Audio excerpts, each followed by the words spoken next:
The Tea Shop Conundrum. In the heart of the city, nestled between bustling storefronts, stood a quaint little tea shop called Serenity Brews. The air was often filled with the comforting aroma of freshly steeped teas, a sanctuary for those seeking refuge from their busy lives.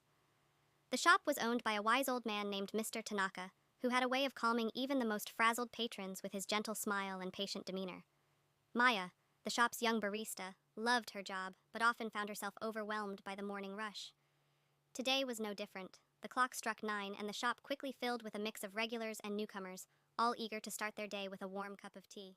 As she dashed between the counter and the brewing station, her heart raced, and the weight of the orders pressed down on her.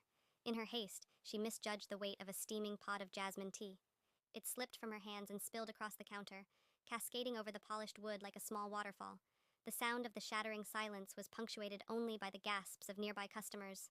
"Oh no, I'm so sorry!" Maya exclaimed, her face flushing with embarrassment as she grabbed a towel, scrambling to clean up the mess.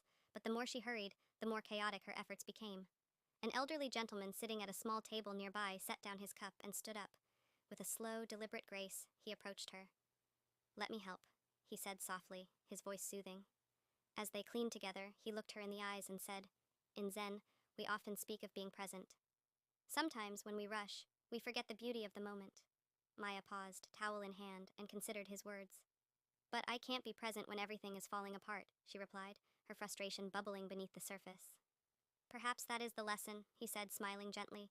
"When things seem chaotic, it is more important than ever to be aware of your surroundings and your feelings. Embrace the mess." His calm demeanor began to melt away her anxiety. Instead of focusing on her mistakes, she started to observe the people around her. The laughter of friends, the quiet concentration of someone reading, the delightful conversations that filled the air.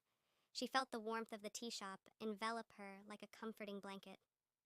Once the spill was cleaned, Maya took a deep breath. "Thank you," she said sincerely. "I didn't realize how much I was rushing."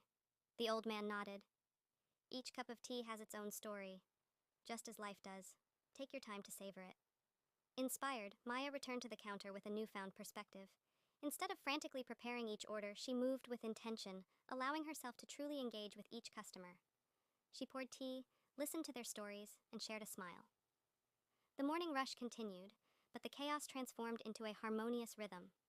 With every cup she served, Maya infused a little of that mindfulness into the tea. The shop, once a whirlwind of orders and demands, became a tranquil oasis where patrons lingered longer, savoring not just their tea, but the moments they shared. As the last customer left, the old man raised his cup in salute. "You've learned the art of presence," he said, his eyes twinkling. Maya beamed back at him. "And I have you to thank for it." With a grateful heart, she realized that even amidst the most hectic of days, there was beauty in every moment, if only she took the time to notice.